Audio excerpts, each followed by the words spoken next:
అందరికీ నమస్కారం. జై శ్రీకృష్ణ.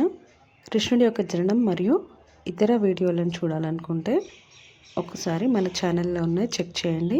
నేను డిస్క్రిప్షన్లో కూడా లింక్ ఇస్తున్నాను. ఈరోజు మనం కంసుడు క్రూర చర్యల గురించి తెలుసుకుందాము.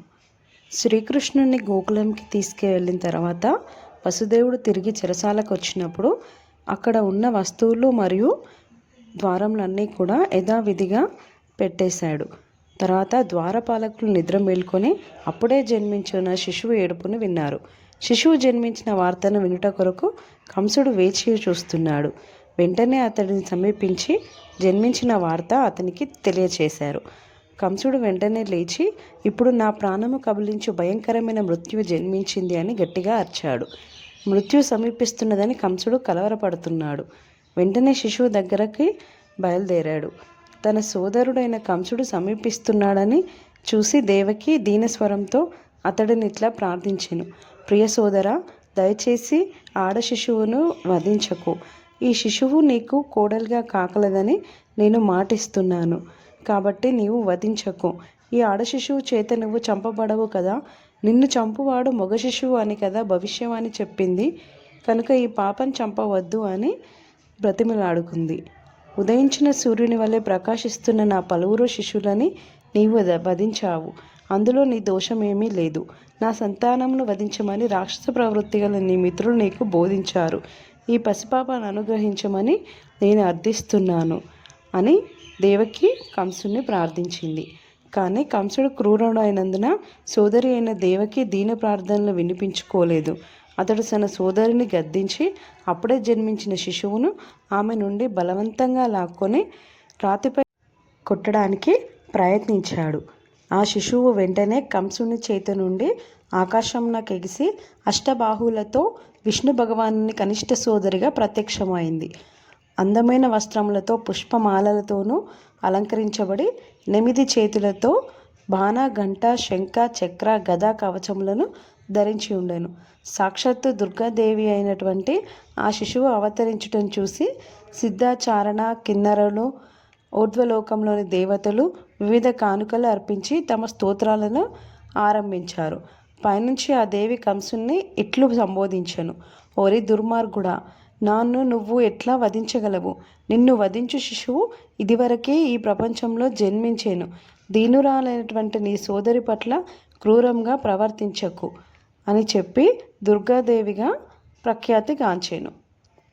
ఈ మాటలను విన్న కంసుడు భయపడెను.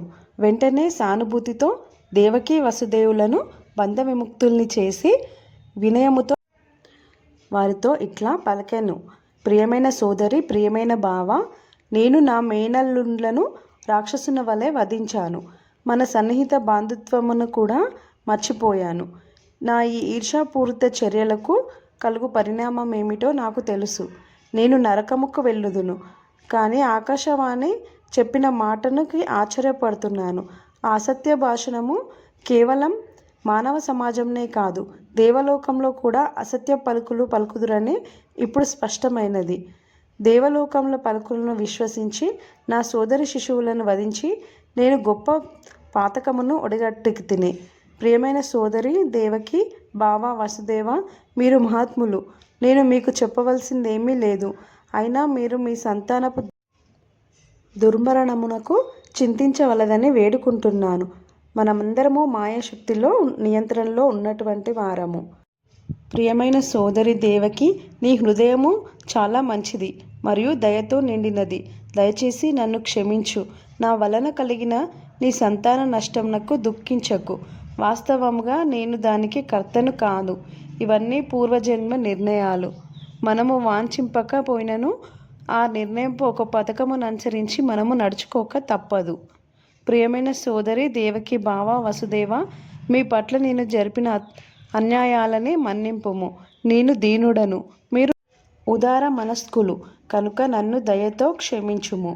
కంసుడు తన సోదరితోనూ బావతోనూ ఇట్లా పలుకుతూ కన్నుల వెంట నీరు దారులుగా కట్టగా అతడు వారి పాదములపై వాలెను. కంసుడు తనను వధించుటకు ప్రయత్నించిన దుర్గాదేవి పలుకులను విశ్వసించి వెంటనే దేవకి వసుదేవులను చెరసాల నుంచి విడిపించాడు. అతడే స్వయంగా వారి చేతులకు గల ఇనుప సంకెళ్లను తొలగించి తమ కుటుంబ సభ్యుల పట్ల ప్రేమాప్యాయతలను ప్రదర్శించాడు. దేవకి పశ్చాత్తాప్తుడైన తన సోదరుని చూసి శాంతి పొంది తన సంతానము పట్ల అతడు చూపిన క్రూరత్వమును విస్మరించెను. వసుదేవుడు కూడా గడిచిన సంఘటనలన్నీ మర్చి తన బావమరిదితో చిరునవ్వుతో మాట్లాడెను.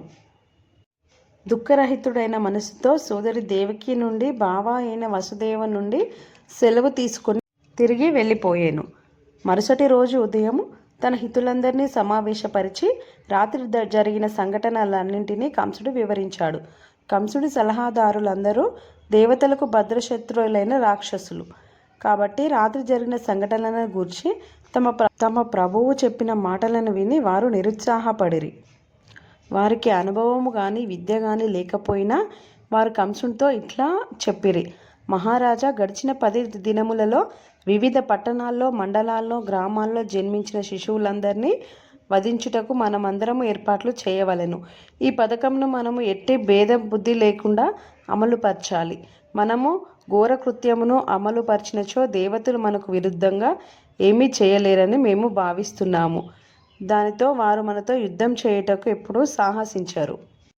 రాక్షసులు ఇంకను ఇట్లా చెప్పిరి: దేహము వ్యాధిగ్రస్తమైనప్పుడు ఆ వ్యాధిని నిర్లక్ష్యపరిచినచో వ్యాధిని నివారించలేము. అట్లే ఇంద్రియ నియంత్రణ విషయంలో నిర్లక్ష్యము వహిస్తూ ఇంద్రియాలను స్వేచ్ఛగా విడిచిపెట్టినచో తిరిగి వాటిని నియంత్రించలేము.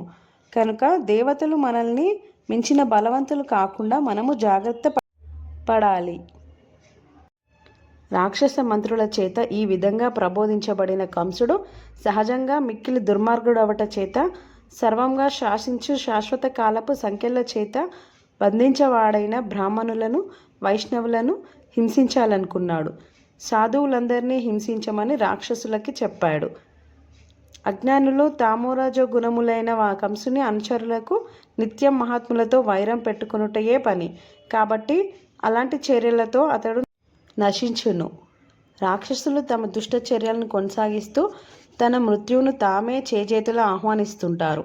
సాధువులను హింసించుట వలన కలుగు దుష్ఫలితమును అకాల మృత్యువు మాత్రమే కాదు, ఉన్నత లోకములకు వెళ్ళుటకు గల అవకాశములను కూడా నాశనం చేయును. రాక్షసులు తమ మానసికమైన పాప సంకల్పములతో సమస్త కళ్యాణములను నశింపచేసుకుంటారు. దేవాది దేవుని పాదపద్మములకు చేయు అపరాధము కంటే బ్రాహ్మణుల పట్ల, భక్తుల పట్ల చేయు అపరాధము ఘోరమైనది. ఈ విధంగా కంసుడి యొక్క క్రూర చర్యలను తెలుసుకున్నాం కదా. ఈ వీడియో కనుక మీకు నచ్చినట్లయితే మా ఛానల్ని లైక్ చేసి సబ్స్క్రైబ్ చేసుకోండి. అలాగే మీ ఫ్రెండ్స్తో షేర్ చేయండి. Thank you.